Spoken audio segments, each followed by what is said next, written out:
bem-vindos, bem-vindas a mais um RF Debate. Hoje vamos falar de um assunto que eu tenho certeza que você já passou por algum deles e gosta do tema, que é falar sobre dietas. A gente fala de emagrecimento, já vem na cabeça que tem que fazer uma dieta. E a proteína é a estrela da vez, né? A estrela das dietas modernas. Ela está nos pratos, nos shakes, no discurso de quem quer força, resultado e saúde. A gente está se alimentando direito? A gente está se alimentando melhor? Ou apenas seguindo tendências, hein, Roberto Gardinali, meu colega do Ligados no Esporte, segunda edição? Bem-vindo. O que está acontecendo com a gente? Oi, Noêmia. Obrigado por mais um convite de estar aqui no RF Debate. E é um assunto, né, que, como você já disse, a proteína ela tem ganhado ainda mais protagonismo, sempre foi protagonista aí, principalmente entre as pessoas que praticam esportes, atividades físicas, mas agora a gente vê shake proteico, barra proteica. Será que a gente está exagerando nisso? Será que faz bem para a saúde? Acho que hoje é um bom dia para a gente tirar essa dúvida, né? Pois é, Roberto, o que a proteína significa na nossa saúde? Será que é mais saúde? Ou a gente exagera sem perceber? Então a gente vai conversar com uma especialista que vai explicar direitinho pra gente o que está acontecendo. A doutora Andressa Heimbecker, que é endocrinologista da Sociedade Brasileira de Endocrinologia e Metabologia da Regional de São Paulo. Bem-vinda, doutora. Gente, obrigada, bem-vindos aqui à Santa Casa. Hoje eu estou no ambulatório de obesidade e é um prazer estar aqui com vocês para tentar tirar essa grande dúvida aí com relação às dietas proteicas. Doutora, a gente está falando aqui, né, da vedete da vez, que é a dieta da proteína, né? As pessoas fazem, de época em época tem dietas que são as mirabolantes, que prometem perder peso. E eu queria saber com a senhora, primeiro, porque a proteína, a gente sempre ouve falar que ela é importante para o nosso organismo. Mas explica para a nossa audiência a importância dela para que a saúde fique em dia. Gente, a proteína, ela é um dos macros do nosso organismo, né? Macro significa macronutrientes, são os nutrientes fundamentais para que o nosso corpo funcione de forma normal e equilibrada, né? Então, a gente tem gordura, a gente tem carboidrato e a gente tem proteínas, tá? A grande questão é que a estratégia das dietas proteicas, ela não é nova. Na verdade, de 3 coisas que a gente se alimenta, se a gente faz restrição de uma delas, que no caso, sabidamente, é o carboidrato hoje, a restrição mais entendida no meio médico e no meio nutricional, como sendo uma estratégia para perder peso e também porque a gente tem uma ação do excesso de carboidratos piorando o hormônio da insulina, a gente pode falar isso um pouco mais para frente, a gente acaba, ao reduzir carboidratos, automaticamente aumentando a proporção dos outros 2 macronutrientes na dieta, ou seja, gordura e proteína. E por que essa febre da proteína? Porque a proteína é o componente da dieta mais nobre, é ele que é responsável pela formação de musculatura, né? O nosso músculo basicamente é proteína, né? O que é uma proteína? São aminoácidos que são os tijolos de formação dessa grande cadeia de aminoácidos que acaba virando proteína. Então, ao comer, o nosso organismo quebra em aminoácidos e ele é refeito no organismo para onde a gente precisa de proteínas. Priorizar proteínas é, de fato, você priorizar, em tese, o nutriente mais estrutural do nosso organismo. Doutora, eu queria entender por que a proteína ela virou essa tendência da forma como ela é hoje, né? Porque a gente sempre ouviu falar muito, principalmente entre esportistas, né, atletas de alto rendimento, sobre a importância da proteína, né? Pratica uma atividade física, faz uma academia, por exemplo, e depois vem a necessidade de ter a proteína. Mas hoje eu pessoalmente, né, fazendo aí as pesquisas para o programa e também na vida, né, levando a vida fora do ambiente de trabalho, eu percebo que tem uma suplementação assim além da proteína, né? A gente tem shake, tem barra, a gente tem até chocolate proteico hoje. Eu queria entender então por que aumentou a tendência aí do consumo da proteína entre as pessoas e até que ponto isso é saudável? Se pode sair do ambiente da atividade física, por exemplo, para ter essa suplementação aí na proteína para as pessoas, né? Olha, o que acontece? A gente entende hoje que a preservação da massa magra é um dos pontos fundamentais de longevidade. E o tema longevidade, ele é um trending topic, ele é um tópico de interesse há muitos anos, né? Como que a gente preserva a massa magra? Basicamente, usando o nosso músculo, então fazendo exercícios físicos de resistência. Quando a gente faz esse exercício físico, como uma musculação, como um treino, pode ser um funcional, pode ser um pilates, essas fibras se rompem. E aí o que a gente precisa é consumir quantidade de proteína de forma adequada para recompor esse tecido muscular que foi rompido durante uma atividade física. Mais do que isso, a gente entende também que quanto mais capacidade aeróbica e capacidade muscular essa pessoa tem, maior tende a ser a sua longevidade. Tanto porque a massa magra ajuda no controle do peso, como também ajuda no controle de evitar quedas e, principalmente, é o que a gente fala, né? No paciente, na fase de envelhecimento, na senescência, na própria autonomia desse paciente. Então, as dietas ricas em proteínas, elas entraram muito em pauta e o consumo de proteínas entrou muito em pauta na medida em que se identificou, vindo da década de 70, década de 80, que poderia-se haver uma falta de consumo proteico e, mais do que isso, para ganho de massa magra, a ciência indica que a gente tem que comer uma quantidade um pouco maior de proteína por dia. Mas aí é que tem um porém. Quanto é isso, né? Então, a gente sabe que para preservar a massa magra, em torno de 1,5 grama até 1,8 grama por quilo de proteína por dia. Então, vamos fazer uma conta simples. Digamos, se a pessoa pesa 100 quilos, ela tem que comer 150 gramas de proteína por dia até 180 gramas. Agora, muitas vezes a gente precisa adaptar esse consumo ao peso ideal da pessoa. Isso eu estou falando se a pessoa for mais atlética. No geral, as pessoas que buscam vidas saudáveis, o cálculo adaptado ao peso ideal fica em torno de 100 a 120 gramas de proteína por dia, não muito mais que isso.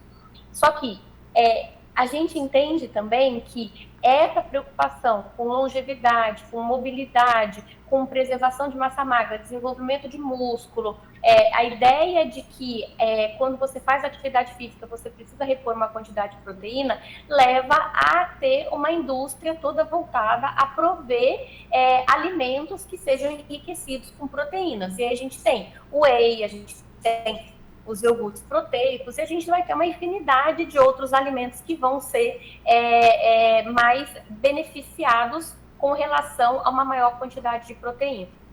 Doutora, quando a gente fala em proteína, a gente está dizendo aí até dos suplementos, né? A gente pode encontrar na alimentação normal nossa essa quantidade de proteínas que a gente tem, né? Quando a gente fala em proteína, a gente está falando, se for de origem animal, são as carnes, os derivados de leite, né, que são ricos em proteína, ou para quem é vegetariano, tem também ali as verduras, alguns grãos também, que fazem essa reposição, não é?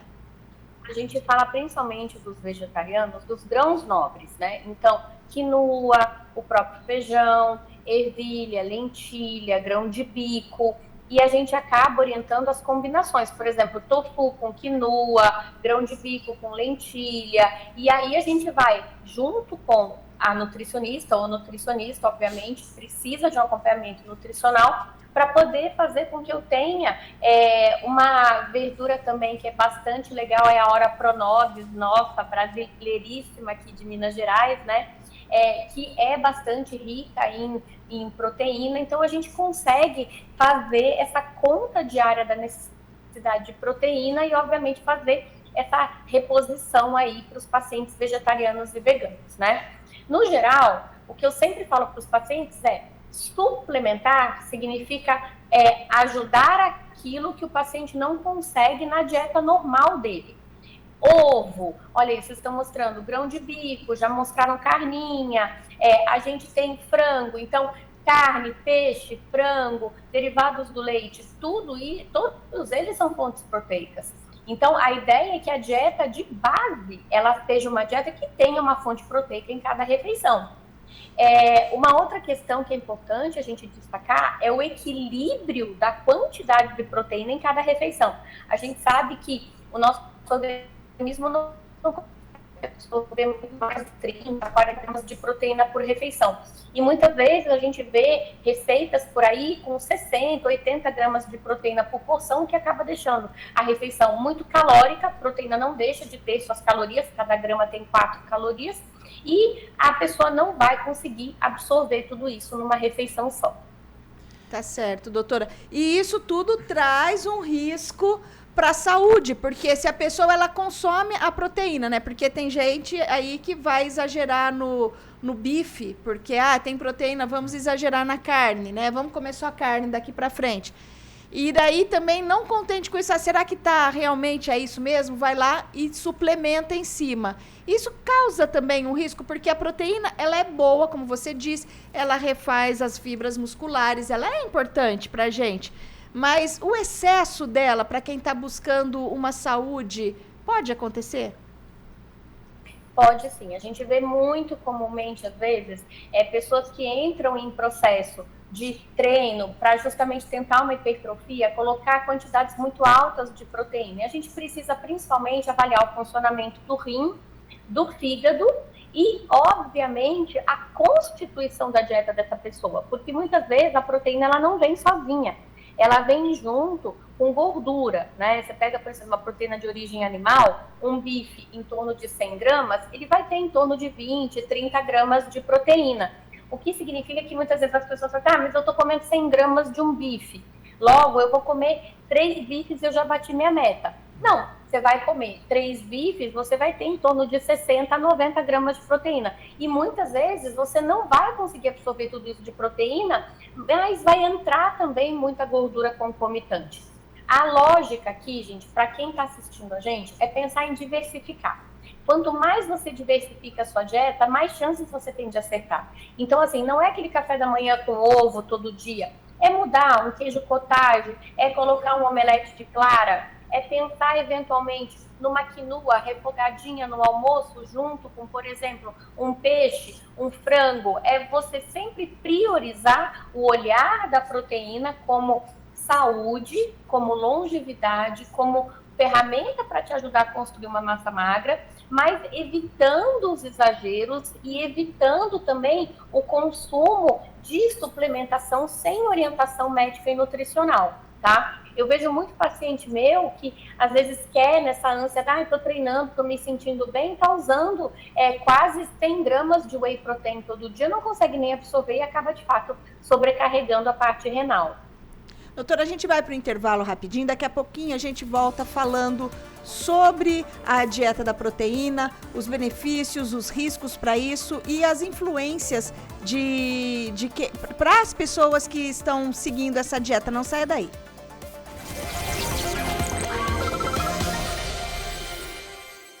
Já estamos de volta com o RF Debate hoje falando sobre o perigo de dietas que estimulam o excesso de proteínas. Nós recebemos a endocrinologista da Sociedade Brasileira de Endocrinologia e Metabologia da Regional de São Paulo, a doutora Andressa Heimbecker. A doutora está falando com a gente sobre o uso, né, da proteína, a importância e também os prejuízos que isso pode trazer. Roberto Gardinali está aqui com a gente fazendo esse programa de hoje. Roberto, pode começar então esse bloco. Bom, doutora, tem uma dúvida que me passa muito pela cabeça nesses momentos, assim, né, que a gente vê as pessoas seguindo dietas e, na maioria das vezes, né, acho que por influência de rede social e tudo mais, elas dizem uma situação hipotética, eu preciso consumir tantos gramas de proteína, então nesse almoço meu tem tantos gramas de proteína, a pessoa ela deixa de se referir ao alimento pelo nome, então ao invés dela falar, eu vou comer um bife, vou comer um frango, um peixe, ela já fala direto o nome do nutriente. Eu queria entender se esse tipo de pensamento também acaba favorecendo o excesso do consumo de proteína, porque basicamente você tira vamos dizer assim, uma responsabilidade da cabeça, né, de ao invés de eu comer um bife que tem uma gordura aqui, não, estou comendo a proteína, né?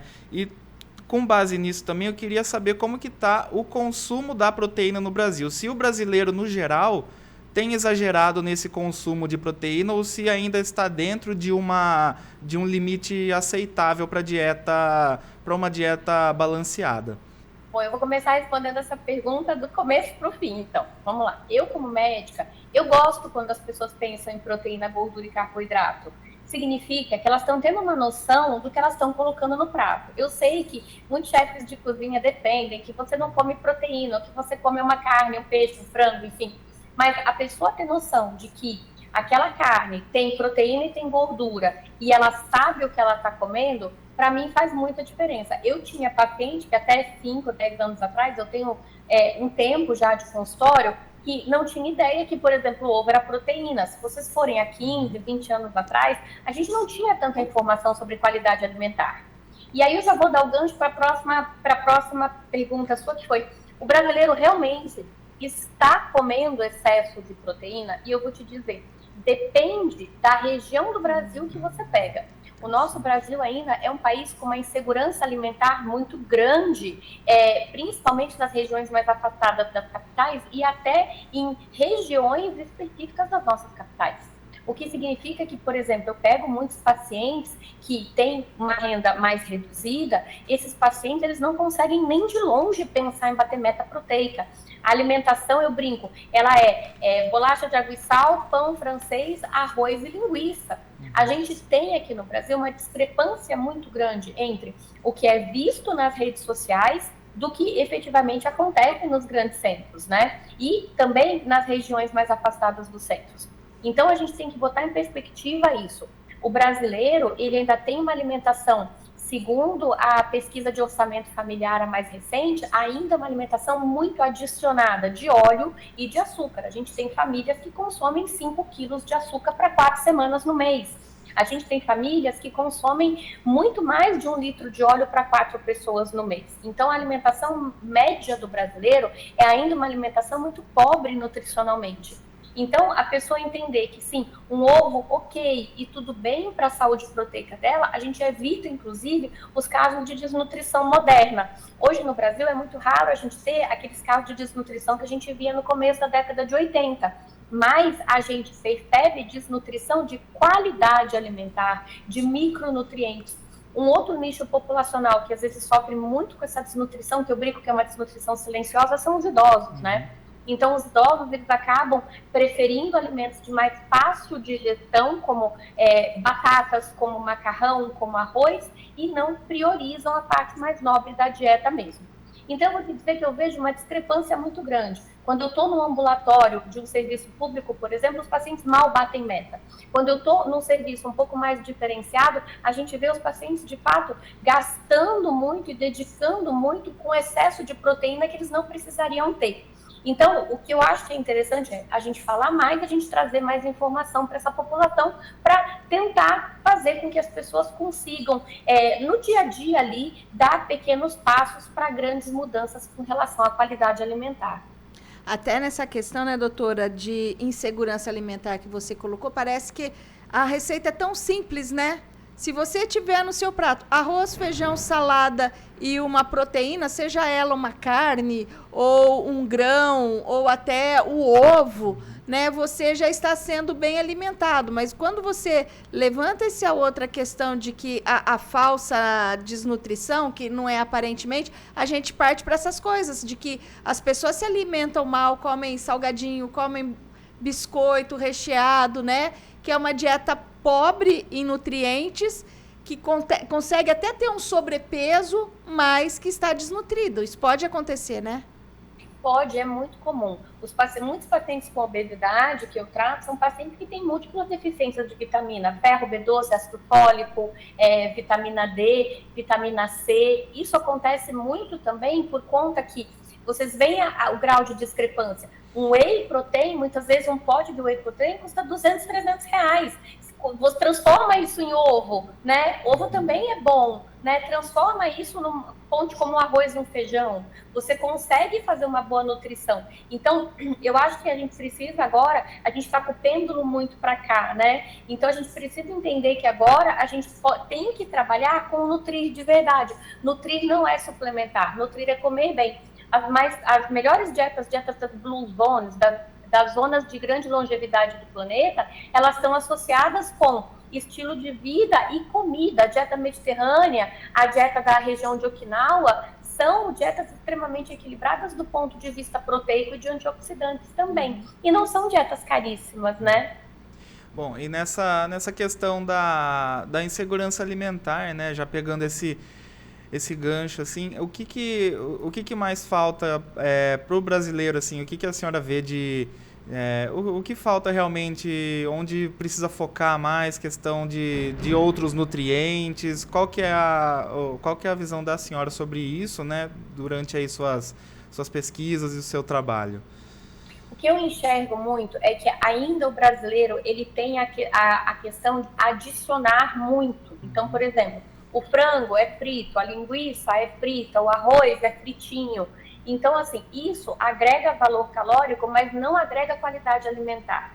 Muitas vezes, comer proteína dá trabalho, falo isso, comer proteína de verdade, fazer uma carne bem feita, um frango bem feito, às vezes fazer um frango de panela, um frango de forno, uma carne de forno, ou mesmo até um ovo bem feito. Às vezes a pessoa prefere muito desembalar, né, e menos descascar ou cozinhar, né? O que a gente trabalha muito com relação à capacitação dos pacientes em ambulatórios, que a gente percebe inseguranças alimentares, é o ato da cozinha fazer parte como cozinhar de verdade, comida de verdade. Então, trazer a ideia da comida de verdade para dentro de casa.